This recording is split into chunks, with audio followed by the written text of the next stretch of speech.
And good evening and welcome to Too Deep, a football podcast. My name is Soren Petro from Sports Radio 810 WHB. Nothing to talk about today, right? But to try to make something out of nothing, although I think there's actually been massive stories all over the place. We welcome in the regulars, Jeff Chadiha from the NFL Network and NFL.com, Eric Eager, Vice President of Research and Development at Pro Football Focus, PFF.com. You can catch my work at 810WHB.com. Gentlemen, a lot to get to today. Tyreek Hill is a Dolphin who got the better of the deal. Chiefs even have a choice. What's next for the Chiefs and Dolphins? Our wide receivers now actually becoming overpaid. Blasphemy to the analytics world of one Eric Eager. I know that for sure. This week we also had DeShaun Watson making his way to the Cleveland Browns. Matt Ryan going to the Indianapolis Colts, and Baker Mayfield and Jimmy Garoppolo continue to wait for where their location will be. But how about it, Level? We've discussed this. If you're a regular to the 2D podcast on our Tuesday edition, again, coming to you on a special Wednesday night because of the NCAA tournament the next couple of nights. But we've discussed this, the idea of Tyreek Hill, especially on our Red, Gold, and Bold podcast, our Chiefs podcast on Tuesday nights. But this was a distinct possibility. This didn't shock any of us, I know. It did seem to shock the NFL world, though, Jeff. Should it have shocked them? Not after Davante Adams. I think that pretty much opened the door for what the Chiefs were going to do. And look, I know that a lot of what happens in here revolves around Patrick Mahomes. And, I think it's impossible for sometimes people outside of this bubble to understand what was happening with Tyreek Hill. I think we all knew going back to last year when he was not willing to renegotiate his contract or restructure it to help them out salary cap space. We know going back when he signed his last deal that they got a bargain on him because of off-the-field issues. And we know he can read. So I think as soon as you saw the number Davante Adams got, you knew this was going to be a much more arduous process for Brett Veach to get done. And we have, all three of us have talked about this on this show in different ways about things we were hearing, the possibility of him being dealt, why it made sense, more importantly. But I think this is a big day for the Chiefs because it starts a new chapter officially, a new chapter for Brett Veach. He's got to go out and get the guys who are going to define his reign as general manager. Every significant player on this team over the last 5 years has been somebody he didn't draft outside of Tyrann Mathieu. It marks a big moment for Patrick Mahomes, a time when he's going to have to start making receivers better as opposed to having a Hall of Fame target. At some point, Travis Kelce will be gone. But I think it's a good day because if you want to be a longtime player in this game, if you want to be somebody who competes for championships over a decade, you have to make moves like this. Can't just be Tyrann Mathieu go out the door, guys at the end of their careers. It's got to be guys you like, guys who are productive, guys who have value. Yeah. Eric, level of shock. How much should there have actually been in the league, from the other teams, from kind of the NFL industry? I think my only level of shock comes from the fact that the Chiefs did this, right? Because the Chiefs that we sort of know and love have always been a team that we haven't seen this yet, right? Like when, since Veach has been the general manager, Patrick Mahomes emerged as a cornerstone. They went all in around him, as you should when you discover a quarterback who's great on a rookie deal. And at what Cincinnati, Los Angeles, and other teams like that are doing, even Miami, who don't have a great quarterback on a rookie deal, but they have a quarterback on a rookie deal. They win a Super Bowl in 2019, and they decide to run it back. Veach has never traded down. He's never done, they've always sort of tried to keep their own, right? And this offseason has been complete 180 of the way that they've operated in the past.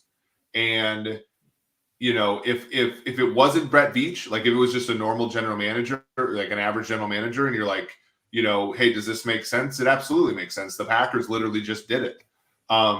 But for Brett Veach to do it, I think to you guys' point, this is a turning point in the franchise. And I even said to you guys, I think earlier, I think this is a franchise-saving move. And I know a lot of Chiefs fans will say that that's stupid because they just got rid of, one of the best, if not the best wide receivers in the history of the franchise. But I can assure you, this was they got the the math makes sense for the Chiefs, and the future now, I think the three of us can all see a way out of this, right? I think we can all see a situation where the roster is better for this. I do think that there is an element here, Jeff, where you can say that the Chiefs had no choice, right? Like, I mean, that's one of the reasons why we've been discussing this for so long. You know, listen, if you're a casual fan and you don't want to dig into the minutia that is the salary cap, and you don't have to, right? For most people, football is a hobby. When football is a part of, or for you guys, all of your job, it's a big part of mine.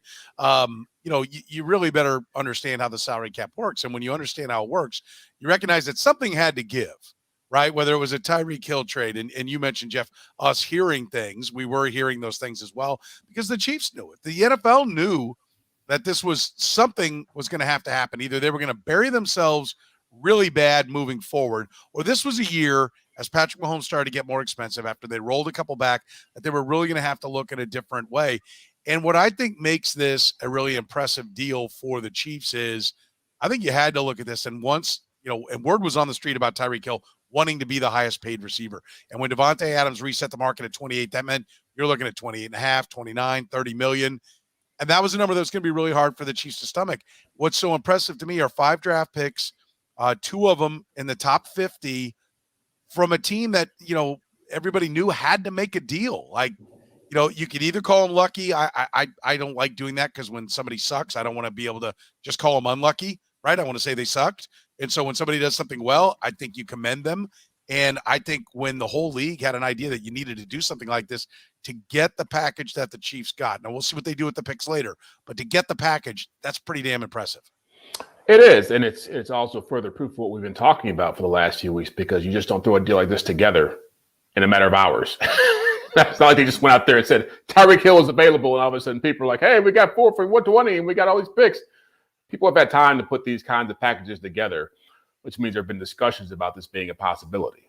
But you're right. I think being able to leverage his value, his production, to get those picks, and more importantly, to recognize that there's no value in getting caught up in what's happening in the AFC West right now, or the AFC in general. That you can sit here and say, well, why aren't they making more moves to keep up with what the Chargers are doing, or the Broncos, or the Raiders? And in reality, they made those moves 3 years ago, and they got them a championship. But when you are paying for $80 million for Joe Thuney, when you're paying $125 million for Frank Clark, when you're paying $84 million for Chris Jones, you know, at the time it was worth it. We can debate his value now, but when you're paying to win a championship as fast as you can, as many as you can, this is when the bills come due. This is big boy football now, and big boy football means you're able to recognize when, yeah, we're still a good team, but we don't have to be going for it every year as if our hair is on fire. Right. And so this allows you the chance to reset, think about what you have to do to get players in the fold and to start moving forward because, yeah, they got to find a new number 1 receiver, but we know receivers in the Andy Reid offense take a while to grow up. We've seen that happen with McCole Hardman. So you've got to allow for that process to happen. You have to trust that your quarterback can be the kind of player who I've said before can make receivers better. Aaron Rodgers has had Devontae Adams for the last, 5 or 6 years. He hadn't had much else beyond that. So this is how it's going to be for a while. But if you've made good moves, if you draft well, which is the other part of this, you can move forward and avoid being the Seattle Seahawks. Yeah, no doubt. And I think, and the Seahawks are the cautionary tale, which we've talked about here for several weeks. That you crashed that hard. I mean, is this a statement, Eric? I know you were getting ready to go. So where were you going to go next? I kind of stepped on you. I apologize. Well, I just think, look, like this was a position right now. Look, their 9th highest cap hit is Harrison Butker, their kicker, at $4 million, right? Like this isn't even a team that has we talk about stars and scrubs. Like this is a team that only pay, you know, right now after Hill's gone, only 4 players count more than $10 million against the cap. And one of them's Frank Clark, who's going to be gone after this year. And another one's Orlando Brown, who's on the franchise tag. Like this is a situation where, you know, this helps them get out of stuff, right? Like the Tyreek was only $1.45 million in dead money. $20 million goes to their cap, which means there's this roster bonus, the $27.4 million to Mahomes, the $18.1 to Chris Jones, it's $45 million that they can that they can eat this year in a year where I don't think, and this is a discussion I've had actually with folks, on the team, like this is a year where scratching and clawing like they did, let's say in 2000 and 2021. I think in 2020, before we knew the Bills were really good, before, when Tom Brady moved on to Tampa Bay, before we knew that Herbert was good, before we knew about Burrow, it made a lot of sense for them to scratch and claw to get the number 1 seed in the AFC, right? There was a chance that they could run away from the AFC, and to a large extent they did. This year, this is a year to build a roster, to eat $45 million with Mahomes and Jones, and in a flat AFC, there isn't a ton of value for them to be the best team. They're probably going to be equally likely to win a Super Bowl out of the 5 seed as the 2, 3, or 4 seed. And so, like, to me, this was a very good sort of understanding. And look, it could have fallen into the lap with the Davante Adams thing, but it was a very good understanding of where they are, and where and what they could be, and the marginal value of what they could be, which in my opinion wasn't that high.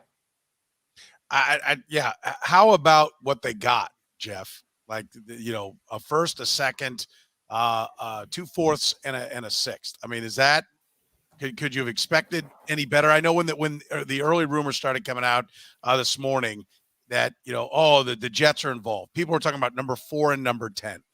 Right. And we've discussed what we thought it would be. And we debated, was it a first? Was it a second? Was it a first and change? And we all had various different ideas about where it would be.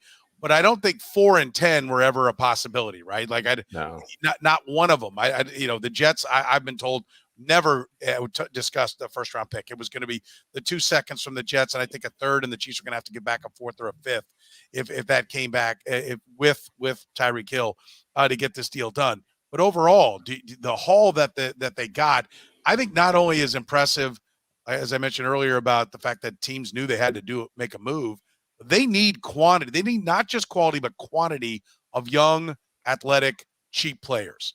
And having 12 draft picks in this draft, 2 extra picks in the next one, that's exactly what they needed. The league is giving them. There was a lot of times that I sat on doing radio shows and saying, how many times is the league just going to give Bill Belichick exactly what he needs?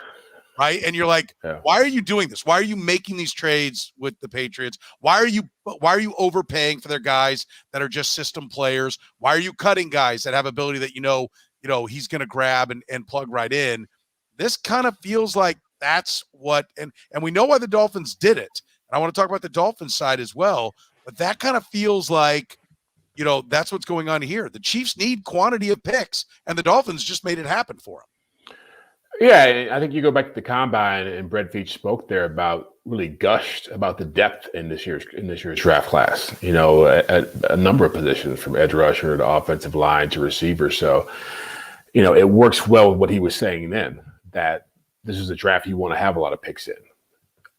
One, because of the quantity, but also because of the flexibility you have. He likes to be aggressive. If there's a player that he wants to make a move on, you can make a move on him. If you want to trade back, acquire more picks, you can do that. But they're not stuck in a place where they actually have to go out there and press something and try to make something happen. So that's a positive for this team. And I think you also want to have a lot of picks because, to use your phrasing, you want to have a lot of darts throw at the board. The more you throw, the more you can hit. And that is, I think, as far as the compensation goes, they basically got what the Raiders got with some, with a 4th thrown in. Other picks, I think, came because of the salary they were taking on with Tyreek Hill. With Davante Adams, he was a franchise player. And to be honest, it's a better deal, not just because of the quantity of picks, but because Brian Gutekunst had a franchise tag on Davante Adams and could have gotten 2 first-round picks out of it. So I don't understand why he didn't press that issue. But again, to get a first and second, that's the big thing here, because it gives you 2 first-round picks. It gives you 2 second-round picks. You can get high-quality players to help you quickly. It's a big thing. Yeah, it's a very big thing. And from a Dolphins perspective, Eric, do you like what they did, right? These are teams in different modes. And the Chiefs have put a trophy, a meaningful one. You often talk about the meaningless ones that teams like to point to. They put the Lombardi trophy and the Lamar Hunt trophy a couple of times, the Lamar Hunt trophy, on their trophy case. Those are meaningful ones. But, the Dolphins haven't been to a Super Bowl since '84. They haven't won one since the '70s, right? So I get why the Chargers and the Bills and the Browns and the Bengals are doing everything they can, because that's where the Chiefs were in 50 years, a lifetime. It had been since they'd won.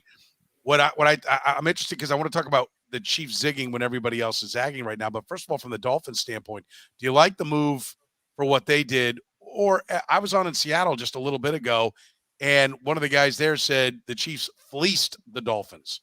That's the first guy I've heard say that. Most people say the best player in the deal is the best side of the deal. What do you think about what the Dolphins got done?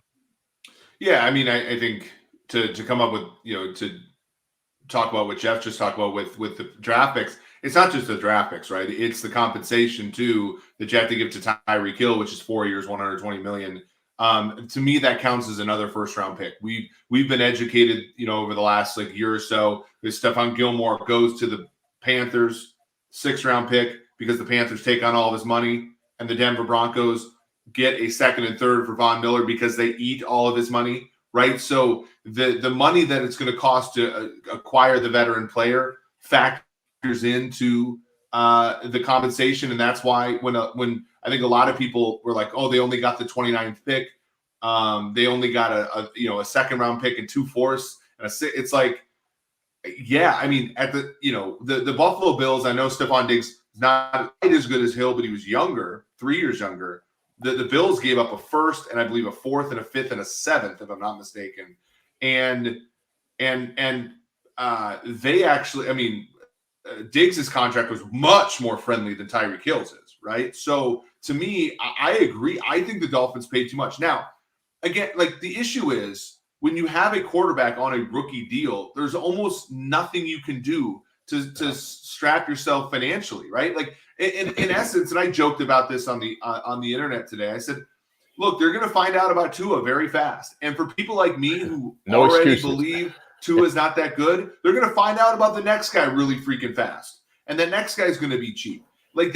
This underscores, right? And this is why the dynamics of the league are so much different than they were even 12 years ago. Because if you wanted to draft a rookie quarterback back when Sam Bradford was number 1 overall pick, that came with a $50 million guarantee, which now would be like $100 million, right? So for me, it's like, well, what I don't want to have happen if I'm the Dolphins is to look over at Chicago with what Ryan Poles has to deal with, which is no money, no draft picks, and basically ambiguity over who Justin Fields is. There's going to be no ambiguity for Tua Tagovailoa and the next guy that becomes the quarterback for the Dolphins. And I think that there's some value in that.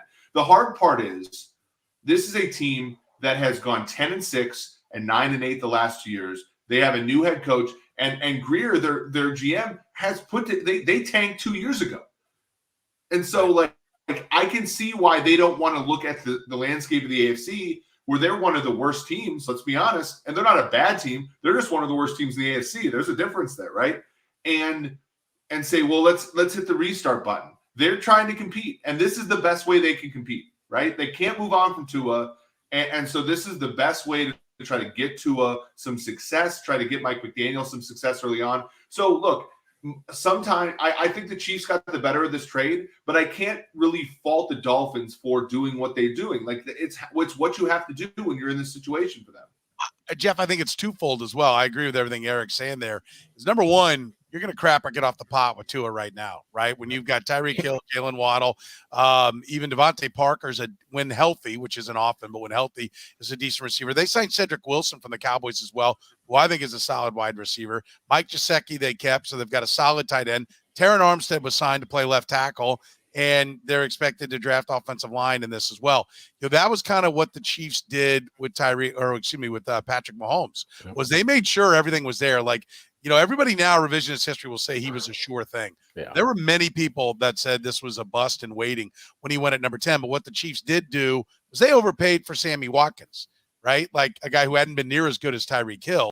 And they added him to the mix with Tyreek Hill, with Travis Kelce, with Kareem Hunt, with 2 expensive quality tackles to make sure he was protected.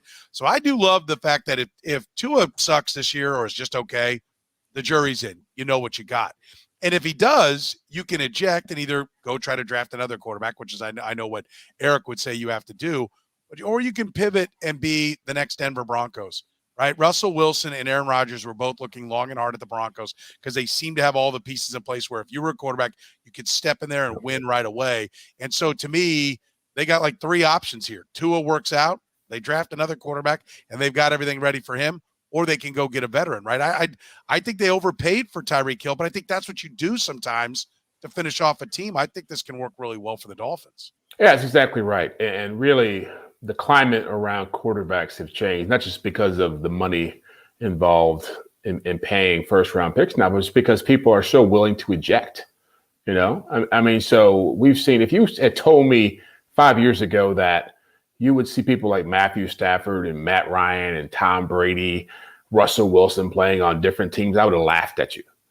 But now it's par for the course. So everybody's comfortable with that aspect of it, just knowing that if this is not the guy in Miami, if Tua can't get it done, then we're more than willing to go look at CJ Stroud or the kid from Alabama, whoever's coming out next year, and putting them into a great position, just like Patrick Mahomes was put into when he came to Kansas City. So there really isn't, you know, as much as we talk about who got fleeced or who didn't, ultimately, none of this stuff matters. The money, the draft picks, if you believe you got a championship caliber team, you better be doing everything possible, moving heavy on earth to make it happen right now, especially in the AFC, because you are not going to get many opportunities. Well, I think that Petro was going to get to the zigging while others zag. Like, I think that's the key part of this whole thing, right? Like a trade rarely is really one-sided, right? Like oftentimes the one side has more utility to the side that prefers it than the other side does. Like Tyreek Hill has much more utility, in my opinion, playing for the Dolphins than he does for the Chiefs, right? Because the opportunity cost of having Tyreek Hill on the roster means that you, like, if sort of the Moneyball thing, if the ball gets hit to first base, who's playing corner for the Chiefs on opening day, right? Like that, you know, who's playing edge for the Chiefs, right? The Dolphins kind of have all those questions answered, right? What their issue is they don't have top end talent, right? Like they don't have elite caliber talent. So, and I think like we always think back to Belichick, right? And how he would do things like this, right? And I always think back to the story where in the early 2000s, it was really just like Pittsburgh that was one of the 3-4 and maybe one other team. And so guys like Ted Washington were undervalued, right? And so he could get a Ted Washington who was useless to almost all these teams, and he could run a 3-4 with him. And then the whole league evolves to a 3-4, like, and then he moves back to a 4-3 and has guys who can play that role. The Chiefs right now, like, look, no one's playing the same game as the Chiefs. I said this, you know, when I, you know, with my context with the team, I was like, these teams aren't playing the same game as you right now. The Chargers play by a different set of rules than you do. The Bengals play by a different set of rules than you. Buy yourself time so that when they wait. To be clear, because they have the quarterback contract, right? Like the Bengals, when the Bengals need to fix their O-line, right? They can go out and get a Lyle Collins. They can all go out and get a Ted Karras. And unlike the Chiefs last year, they don't have to package up a bunch of stuff and move it to a different time period. They can just do it. They can just write a check for the offensive line. They don't have to trade a first-round pick to get Orlando Brown. They don't have to do anything, and they're playing by a different set of rules. The Chargers are playing by a different set of rules than the Chiefs are, right? And they're at an advantage. They're an advantage player at the casino against the Chiefs. And so what this does is buy the Chiefs time so that when all those other teams have to pay their quarterbacks, right, the Chiefs are going to come out from under this and not be desolate the way that they were going to be. And they're going to be strong. And again, yeah, but they have to draft well, though. They have to draft well. I know that was a comment. That was certainly a comment there, and I agree. And I think the 2021 draft is the most reassuring one of the Veach era, where 18, 19, and 20 were mostly poor drafts, with exceptions, obviously, like the Jarius Sneed. Yes, that they have 12 picks and they have 2 in each round from rounds 1 to 4, though, has me pretty encouraged. Yeah, I think you're right. I think Jeff is right. I think everyone and people are saying that. But you're right about that every year, right? You can't suck in the draft for 3 years and be like, oh, but this is the year you got to get it done, right? You got to be good every year in the draft. You've got to always be finding. If you have an awful year, you better have a great year, and then you better have some hits every single year in the draft. So I get that, but when you have 12 picks in one draft, your chances of being good are a lot better. And I do like the fact that, and I think to the point of what they got, why this was a smart time to trade him was we're coming off a Rams and a Rams championship, a Bucks championship with the Chiefs in there, and a Chiefs championship. And during that time, the Chiefs have been in the mix. 3 teams that are flat out going for it. Right? There is no doubt that they have made every move, grabbed every piece of talent they can, and they have set the tone. And we've been asking this question on this podcast and Red, Gold, and Bold, like, is this where the league is going? Are the Rams and the Chiefs and the Bucks, these 3 championships in a row, rewriting the rule book on how you win? That as much as we want the Chiefs, and I think it is smart to play the long game, but the Patriot kind of move might be tougher to do, right? Because you're going to have to overpay to get there. You're going to have to load your roster to be able to be a champion. And that may prove to be the case, but in the meantime, when you don't have the cap room to do that, when that's not even an option, which is where Kansas City was on this, to say, okay, while they're playing short, we're going long. And you get the bigger value. This was a great time to trade Tyreek Hill because everybody saw OBJ do a great job for the Rams. So they want to recreate OBJ. Everybody saw the Bucks go get Tom Brady, grab Leonard Fournette, grab all these pieces. And so that's the new thing. Right. And so I do think the Chiefs, if they weren't thinking about this, and I think they have been at least for the year, at least since, like we said, Tyreek Hill wouldn't play ball with restructuring his contract last year, they're clearly grabbing the opportunity now. And I think that's what the Patriots have been great at, is when it's time to trade, because everybody else is buying, they're selling and getting more for it. And when Randy Moss, think about it, Randy Moss was available. What'd they give up, like a 4th-round pick for Randy Moss? That was they traded him for they didn't pay him. Yeah, they didn't pay him either. Yeah, they didn't pay him. I mean, that to me with Tyreek Hill here is, and I know they weren't the only one to trade a wide receiver because Devontae Adams moved as well. But that's a little bit of like selling when people are overpaying. Belichick traded Deion Branch the year after he won Super Bowl MVP. Like this is the kind of stuff, and it's not,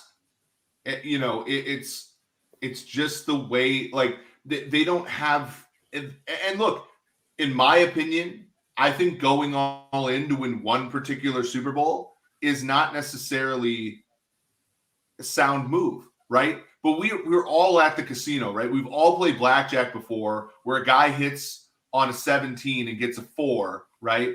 And it wins, right? And I think, and I don't know if this is how the Chiefs are thinking about this, but if and granted, Tampa Bay was very sound with their salary cap before Brady. In many ways, the reason they could get Brady was because they were not paying signing bonuses. They did not prorate money. They were very solid against the cap before Brady got there. But let's even throw Brady's Bucks into the camp of going all in. Let's just throw that in there. The Rams went all in, and they pushed a lot of chips to the future. They pushed a lot of costs to future years, and they won a Super Bowl.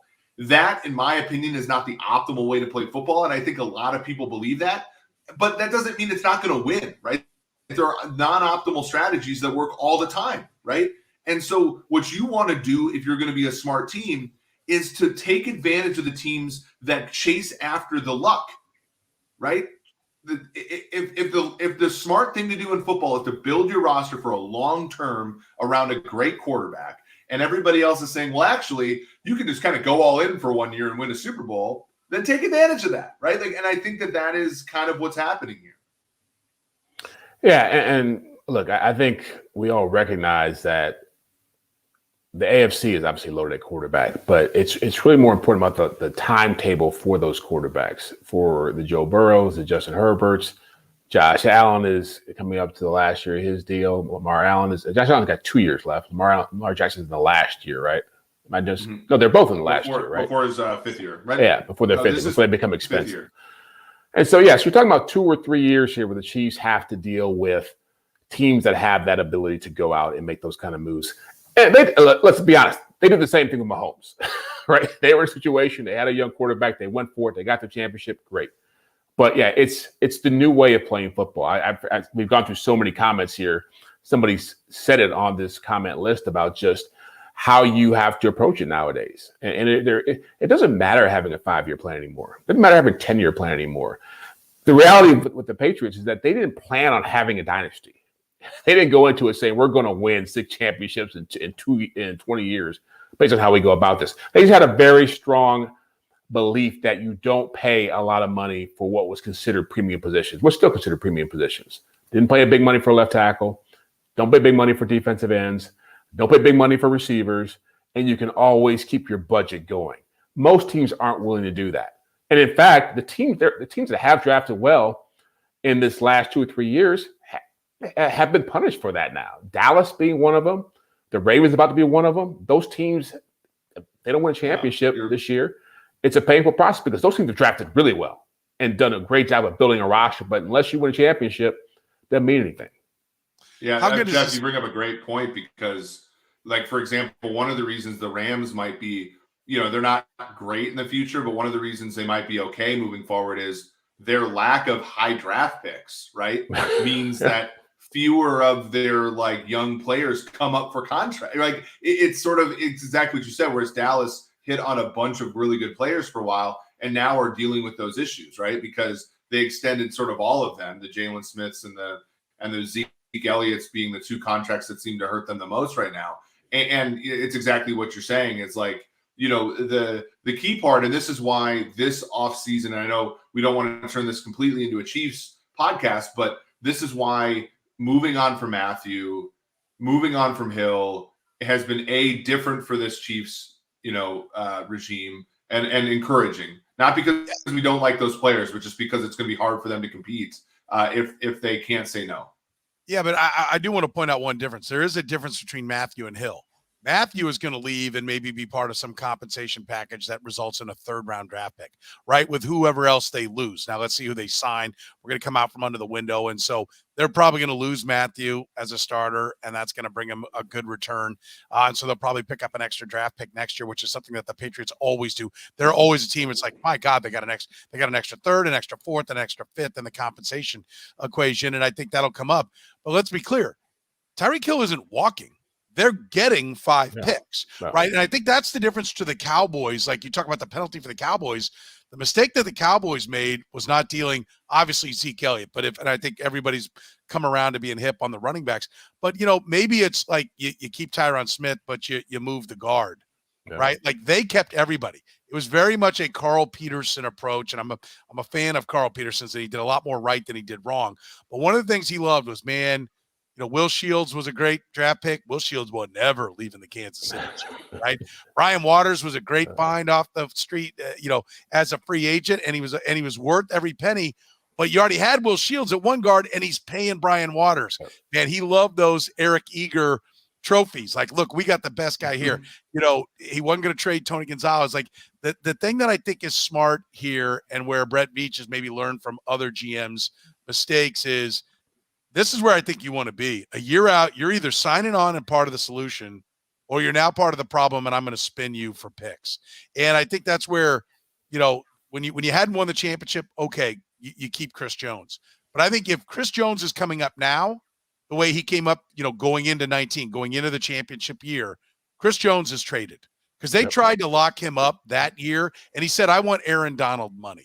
And so they danced that dance all the way through the Super Bowl. After the Super Bowl, he's talking about what do I got to do to get paid. He's playing that positioning game. And ultimately he got good money, but just market value, right? Like what he should get, not Aaron Donald money. I think if that happens today and with every player moving forward that really can command a return, right? You either sign them or they get moved. And I think this should be the beginning. I don't think Juan Thornhill is going to carry that juice, and who else will be on the list for next year? Hardman. Mecole Hardman. There isn't anybody like that. But when you have those impact guys, I think again, if Chris Jones is coming up now at the end of his rookie deal, he's traded. They move him because they've got the Lombardi Trophy to show. The fans can't say they don't know what the hell they're doing. And you've got a track record of success. Do you agree that this will be more of the norm for this team, it should be the norm if you're not going to be able to keep a guy or he's going to blow your cap up to get value for him, because this isn't the same as just guys walking away or growing old and sucking under big contracts on your team. The takeaway here is that everything's an asset. You got to look at it that way. You can't fall in love with anybody based on their draft status, based on their legacy, what they've accomplished for you. Everybody has a value. And if you're not trying to maximize that with your team, you got to maximize it with getting picks or something else coming back to your team. I always laugh because people the last couple off seasons and even the last 10 hours, I've gotten hit up about like, why is Tyreek Hill not going to play with Patrick Mahomes? And he's in the best situation he can be in. He's screwing with his legacy. I'm like, he wants to get paid. Guess what? Yeah. That's how it works in this league. Well, guys want to get paid. Andy's a player like, this is kind of awkward to talk about because of his history, but he's a player who both times the Chiefs acquired him or, paid for him, he was on a discount because of off-field issues, right? Like, so in some sense, Tyreek Hill is even more like is like sort of getting paid back for, situations he put himself in. But you know what I'm saying? Like where, he was a 5th round pick because of his off-field issues, and his second contract wasn't as expensive because of his off-field issues. In some ways, it's even more. They were going to pay the tax on Hill anyway. And ultimately that, didn't happen because of, like Jeff said, they viewed it as an asset as opposed to, a player that's helped them. A couple other things I want to hit at on this subject before we move into a couple of other topics. And that is and I'm not interested, like, listen, win a Super Bowl. Ultimately, yes, that's everybody's measurement, right? So I'm not really looking for the team accomplishments, right? And we've talked about the dynamic part of this is just to figure out the quarterback spot, which is still the most important question for every team. And the Dolphins don't have that answer yet with Tua. But statistically speaking, what makes this a successful deal for the Dolphins? 4 years doing what? What kind of years needs to happen for this to be considered a success for the Miami Dolphins, Jeff? Well, I think Hill's got to keep producing at the level he's produced, which I would expect him to. He's one of the top 3 receivers in the game. I think Tua evolving into a top 10, top 12 quarterback in this league because of that presence. He gives them a lot of, not just a deep threat. Obviously, we know what he can do here with the ball in his hands, with running the football. He can be a faster Deebo Samuel for them. He's going to an offense with Mike McDaniel, who coached with Kyle Shanahan. They were very creative in how they use receivers. So I would expect Jalen Waddle to benefit from this. I would expect Cedric Wilson, their run game. He's got to be able to lift them up. I don't think they have to win a championship off this move, but they have to elevate themselves into the conversation. The Dolphins were not in the conversation before this trade happened. There's 11 teams in the AFC right now you can legitimately say could win a championship. And the Dolphins weren't in that equation. So right now, if they are in the playoffs the next couple of years with him playing receiver, it's a win. I love your point about the Deebo Samuel because I expect that to happen down in Miami. Tyreek Hill had 267 rushing yards in his rookie year and 3 touchdowns, right? He hadn't evolved into the receiver, and I think it's fair to say, hey, once he became a great receiver, you don't want to risk him getting him banged up. And we know Deebo Samuel seems to constantly be battling injuries over the last couple of years. Dynamic when he plays and it's healthy, but battling injuries. But I do expect that part of Tyreek Hill's game to be used more down in Miami. Eric, do you have a benchmark that you would say he needs to be producing at for this to be considered a success? 120 million, 72 million guaranteed, 30 million APY on a 4-year deal. What has he got to be doing statistically for everyone to go, yeah, the Dolphins made a good move? Yeah, I actually don't know. I mean, it's a good question. Maybe I could throw it back and ask, because I sort of agree with Jeff, but I also think if you're the Dolphins, would you be, if you came back and said, because here's the question I have. What's success for the Raiders with Devontae Adams? Is it the same thing? It can't just be championship for every move, right? They're all busts, yeah. Yeah, 31 failures every year is just asinine. But, and if you put it from a team game, there's no doubt there have to be playoffs that come with it, right? Like once you get in there, it's more difficult. And if they're going into the playoffs with a Chad Pennington, that's what Tua proves to be, then that's, your expectation saying that if Tyreek Hill doesn't get the Super Bowl, it's a bad trade. That's crap, right? If he thrives and he grows into, Drew Brees, mid-30s, Drew Brees, kind of dink and dunking, but really effective at it and using his weapons, and he cashes for a Super Bowl. I mean, I think the one thing that has to happen is for the Dolphins, Mike McDaniel has to be able to use him. Like, if he tries to run him all the time and runs him into the ground and he gets hurt, then you know why Andy Reid backed off, right? Andy Reid said, no, he's going to be a receiver. That's his most effective part. I'm not going to beat him to hell. Like, the Dolphins got to use him right. And Eric, you've always talked about this. When you pay for a running back, then you feel obligated to use him. And that'll be interesting. Do they say, well, we got to justify this guy at $30 million, and Jalen Waddle's standing around going, dude, I'm wide open. Why are you throwing into double coverage? Mm-hmm. So it's a little more complicated on the Miami end, but I think McDaniel's the kind of guy that can get a lot. I am excited to watch how he uses these weapons. But I will say Waddle and Tyreek Hill, they're small. A lot. Yeah. Well, it's a lot. But they're also small. Yeah. Right? Like, you don't really – who's Devontae? You need Devontae Parker to be healthy, to be that jump ball guy. Well, they gave Mike Gesicki the franchise tag, right? That's the one. Yeah. The Gesicki bit is the one that's tricky for me because – what I heard at the combine, I heard a lot of anti-Dolphins at the combine. One of them was that they're planning on using Gesicki the exact same way that the Niners use Kittle, and I just don't see it. I think that there's only one George Kittle in the NFL, and it's hard to replicate. But that team's going to have a lot of speed. I mean, they got Chase Edmonds from the Cardinals, they got Raheem Mostert from the Niners. Offensive line, they just got Teron Armstead in the mix this week, which was again, like, they're doing what, and they got Emmanuel Ogbah on the other side of the ball to go. They drafted Javon Holland, who was just as good as Jalen Waddle as a rookie, in my opinion. Howard Igbenogany and Byron Jones. Like, this is a good football team. Maybe to answer your question, they, by the time 3 years, they should make at least one run. Right. Like, and I think that's a good expectation to have when you have a rookie quarterback and a great roster, is to make one run. I don't know if it's Super Bowl is necessarily Super Bowl or bust, but they should be able to make one run, a la the Bengals. With what we've seen given up for Devontae Adams, and then what he's been paid at $28 million per, $30 million per on Tyreek Hill, the price that was paid by the Dolphins. And Eric, I'll ask you because you're the analytics guy, and the receivers have always kind of been undervalued. They're pushing up the board, right? Jamar Chase went 5. He didn't go 15, right? They're coming up and they're being drafted higher. They're being paid more trade capital. Have we reached a point, and this again speaks back to what the Chiefs got, our receivers, could they actually be overvalued now? Is $30 million on a $220 million cap too much for a wide receiver to be making? Yeah, Tyreek Hill last year was worth about 0.49 wins above replacement. He was top 6 in the NFL.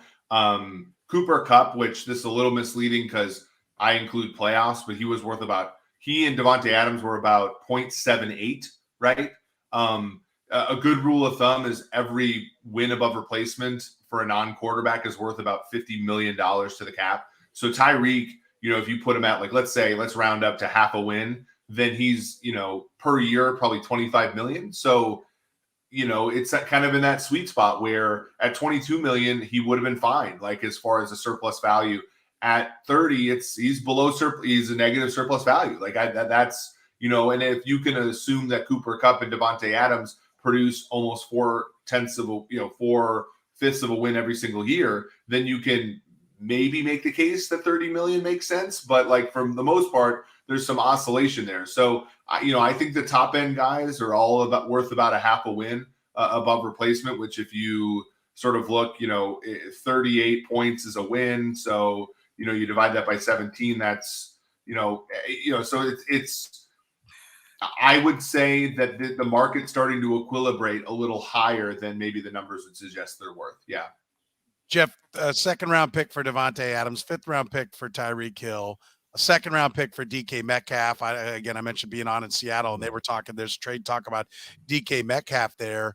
Justin Jefferson, late first-round, stepping in and playing at an all-pro level right away. Jamar Chase having a fantastic season right away. If it's that easy to find wideouts, should you really be paying all this money for guys that have done it, or should you just be plucking wideouts off the wideout tree? I had a long time ago, I had a personnel guy tell me there's a good wide receiver on every playground in America. Like basically find a guy that can run and you can make him a good wideout. I don't agree with that. But I had another guy, another scout tell me a couple of years ago that, like, listen, there's always like 30 wideouts in a draft. Like, you don't even have to go there because they're good guys. Is this maybe, a sign that we're, they're overpaying for guys when they could get them on the cheap each year in the draft? I look at it two ways. I look at it, one, you don't need to overpay for receivers if you have an Aaron Rodgers, a Tom Brady, a Patrick Mahomes, someone of that caliber. You definitely need to find studs if you have a young quarterback who you want to do well, as we're talking about Tua, as Patrick Mahomes got when he came here with Sammy Watkins and Tyreek Hill. What Jamar Chase meant to Joe Burrow, and this is today Bengals, is unquantifiable. He literally changed the game. They were going to draft an offensive tackle. That was the other option. It took Jamar Chase. They went to Super Bowl. Stephon Diggs going with Josh Allen to Buffalo changed the game for him. DeAndre Hopkins going to Arizona changed the game for Kyler Murray. So that's when you want to, Amari Cooper with Dak Prescott in Dallas. You want to have those guys around when you have a young quarterback who's coming in, who's trying to get his footing, who has talent, who's got to find confidence, maybe doesn't know the whole game, can't see everything the way you want him to see it, but that allows that person to really grow and prosper and find himself. I think that's, I think someone just wrote it here. I think Bull Hurley said Tyreek Hill is one of one. No one can do what he can do. I agree with that because as much as close as Travis Kelce is to Patrick Mahomes, when Mahomes needed a big play down the field, he was going to 10. They won a Super Bowl doing it. How many times have you seen him throw the ball up doing it? To be clear, they lost an AFC Championship game doing it too. Yeah. Set it down into double coverage, saying, Ken will go get it, right? Yeah. But more often than not, it paid off. And he was even, so I would say that's when it means a lot. When you have somebody who you're trying to groom and grow at that position under center, you better have somebody who you can trust, who can make big plays, who can make things happen for you. Yeah, I think the evolution of the position is what you guys are getting to, though, right? Where, 20 years ago, you had why so many wide receivers busted in the draft was because you had Jake Reed and Chris Carter, right? And you needed both those guys were complete wide receivers, and that was the bar to be a starting wide receiver. And you had this little guy that comes in, plays the slot on third down or whatever. But now, I mean, like these teams, they play 5 wide receivers and they complement each other. Robinson runs certain routes, Pringle runs other routes, Hardman runs, and so the basin of success for a player at the wide receiver position is wider. But that means each one is probably a little less valuable because, you're essentially you're platooning, right? And so, when you get a guy that's kind of complete, Tyreek Hill, the last 2 seasons had 23 drops. Last season, his yards, his average depth of target went down 2.5 yards. His yards after the catch went down 1.5 yards. I don't think he's necessarily complete, but he's damn near close to it. So, that's I think where the nuance is like the rare wide receivers who are complete are probably, worth that 25, 30 million. But I think sometimes we mistake production for completeness at the position. Yeah, I do like this question from Aaron. If wide receivers are moving up in the drafts, what positions are becoming bargains? And in reality, the more the analytics are adhered to, the less value there is, right? Guys start slotting in where they're supposed to be. Or Eric, do you see a spot where you say, okay, yeah, wideouts are now being priced effectively, but now the tight ends are cheap. Is there running backs taking a hit? They have been for a couple of years. What are you finding there? Right? Yeah, I think value. Well, I think of there, one that to me is like defensive tackle because, the league has evolved. The beautiful part about football is like, I don't think analytics is ever going to solve it because the league is not going to stay stationary. Like baseball is always going to be a game where, the goal is to prevent runs and, the guys are stationary and all this kind of stuff. Whereas football, the Chiefs maximize their offense over 18, 19, 20, and then everybody in the league is running 2 high looks, and that's their offense is probably not the maximal offense anymore. And one of the reasons why I like the Hill trade as well. So like one thing that I've studied is looking at the effect of run stopping defensive tackles because essentially we've undervalued them for a while. I think rightfully so because they don't get pressure on the quarterback and they don't affect the passing game. But, I've the guys that can actually in, let's say 6-man boxes or less, hold a point of attack can let you run more coverage on early downs and still stop the run. And so it forces the other team to run longer yardage second and third downs, which, is obvious they're harder to convert. So that player, even though he's not a pass rusher, affects the passing game in an indirect way. So that's one position, sort of in a second order event that, like, sort of, in my opinion, is undervalued because of the current stance of the game of football. All right, let's turn and talk about some of the other moves, which was a giant move in and of itself. And then that was DeShaun Watson going to the Cleveland Browns, Jeff. I mean, big price paid. Browns say they've done their due diligence. A lot of people tell you they haven't done any due diligence for 40 years in Cleveland. They say they have when it comes to DeShaun Watson in this case. Is how shocking is it that not necessarily that he got moved, but that the price still ended up being that steep with so many things still looming out there, at least on the civil side, and potentially a lot of information coming out that could be very unbecoming to a franchise to have just paid an exorbitant price to bring a guy into their organization. Yeah, well, I had talked to a guy in their front office when all this stuff started happening, and they threw their name into the ring, threw their hat into the ring. And he said that they were committed to this. They understood they were an underdog, but if they could make it happen, they were going to make it happen. And so it seemed that wasn't going to work out for them when the Panthers and Saints were the only two teams standing, and all of a sudden they can't win more money. And my thing about this is this: look, there's a lot of ways to get into this, and I understand all the complaints about how this looks, as far as how women are treated, how it looks in terms of the cases he still has pending. He went through a criminal investigation. He went through a grand jury hearing. They didn't find enough evidence to move forward. At some point, the guy sat out all of last year. Yeah, he got paid, but he couldn't play football or wasn't allowed to play football. At some point, we have to accept that, short of chaining him up, throwing him into a cage for the next, 20 years. That might not be enough to suffice to make people feel good about what happened here. Ultimately, I don't think he deserves to have another year taken away from him. If he's guilty of wrongdoing in these civil cases, you can suspend him. There's plenty of opportunity to do that then. But to sit here and say you have to wait until the whole legal process plays out with this part of it, I don't think it's fair to him. I think you're innocent until proven guilty. I think the Cleveland Browns looked around and said, every other team in this division who's a player has a quarterback. We don't have one we believe in anymore in Baker Mayfield, so let's go get this guy. And this sounds harsh to say, but if they're sitting there at 13-4 next year as AFC North champions, guess who's complaining about it? Not nearly as many people who are complaining now. And so I think they had to pay a heavy price to get him. They had to pay a lot of money to get him.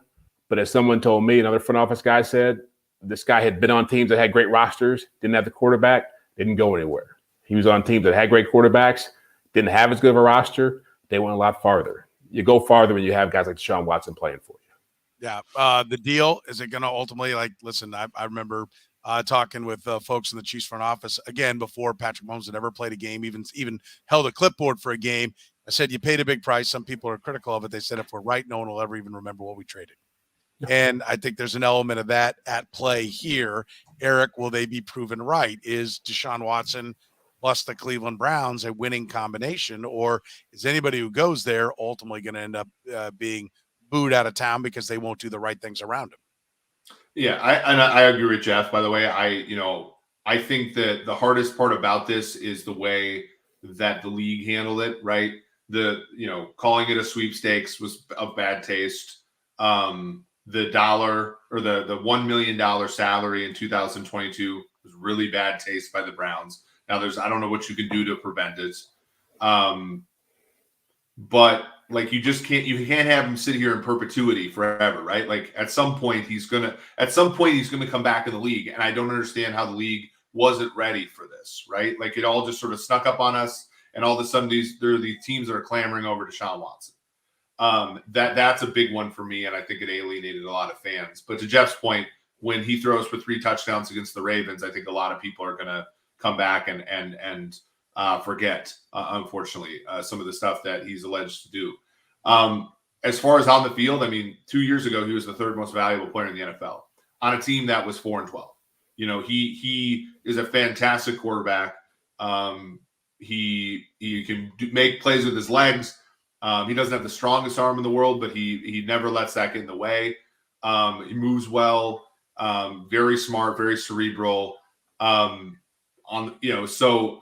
Cleveland from player 2 to 53. I remember when I was at the combine, I remarked to Kwesi Adofo-Mensah because he was on the staff, and I go, from player 2 to 53, you guys were pretty good last year. And he goes, yeah, if we had competent quarterback play at all, we're probably AFC North champions. And I think that that's true. And I think that that's why they're favored, even with the looming suspension coming up, because he is the best quarterback in that division. And, and even with Burrow, even with Lamar, I think, Watson, once he knocks the rust off, is going to be the best quarterback in that division. Is everybody picking the Browns to win the North now? I'd take them. Oh, I'm leaning that way too. I want to see what Baltimore ends up doing when it's all said and done. But yeah, I mean, I think they're always a tough competition. Bengals are tough competition, right? We'll see what the Steelers end up doing at quarterback. Eric, are you on the Browns to win the division? Not at price. Like they're the favorite. I would still take the Ravens. I know the Ravens that's based on price. That's based on price, right? I think the Browns should be favored, but I don't think it should be the price that they are. I think they're being overvalued right now. I think the Ravens are closer to the Bengals and the Browns than they're being given credit for. The Ravens, the last 6 games of the season, lost 5 of them by less than a field goal, and a lot of those games are with their backup quarterback. I like Stefanski a lot as a coach, but I still think Harbaugh is the best coach in that division by a country mile. And I think Lamar Jackson is one of the better bets for MVP this year. I think he dealt with long COVID. That's the information that where I'm gleaning information from. I think he had negative effects from the virus and things like that. He was injured. He was dealing with a new offensive line, and they were dealing with a new defense. I think the Ravens are going to be very competitive this year. And so I think the Browns will be the team to beat in that division for the next 5 years. But I think this year the Ravens are going to have something to say about it. I think the Bengals are in that mix too with Joe Burrow. I do like what Temecula says. Tomlin always has a say in it. I agree, but he has to have a quarterback, right? That's one of the things that's going to have to happen. By the way, if you're catching us on the podcast, you can always join the conversation in the chat room. We do broadcast live. We're only on Thursdays. Tonight we're on a Wednesday, 9:00 Central Time, and on the Facebook, the Twitch, the Twitter. Well, you can't comment on Twitter, but on Facebook, Twitch, and YouTube, you can comment in the chat room. That's what we've been talking about when we reference people. They're in the chat room, of course. So if you want to catch us live, make sure you do it. Subscribe to the channels. Also, we'd really appreciate it if you hit the likes, the loves, all the comments, the retweets. That always helps us out as well. So go ahead and hit those. Doesn't cost you nothing, right? So if you enjoy the podcast, make sure you tell your friends, and make sure you hit those likes and love buttons and everything else, because it will help us out in the long run. And speaking of, like, we talk about the AFC North, tough competition there. We know the AFC West is going to be a bloodbath, right, with how that's setting up. Dolphins are making the AFC East sticker. The Pats and Bills were in there. Now they're looking like they're ready to make their run at it. There's the old AFC South. Matt Ryan's now a Colt. Is that enough to tilt things the Colts way? I mean, you got to give them credit. Phillip Rivers to Carson Wentz to Matt Ryan. I mean, that might be the most career pass. You forgot about Jacoby Brissett. Yeah, and Jacoby Brissett even before, but that might be the most career passing yards accumulated over 3 years, ever. I mean, they're firing. Do you like Matt Ryan to the Colts, or is this just the next, disappointment to lead the way at quarterback for them? I look at it like, as you just mentioned, all those quarterbacks, that they've got a great selling point. They had a great selling point for Matt Ryan. Like, they know how to take quarterbacks, bring them in, older guys, and make it work quickly. So I think I like the Colts for that reason. I like the pairing of Matt Ryan with Frank Reich. I think they need a little more explosiveness in their offense. Aside from Jonathan Taylor in that running game, it's Michael Pittman and a whole bunch of guys you don't know at receiver. But Chris Ballard has done a pretty good job of, one, building a strong roster. We've known that for a while. Ton of cap space.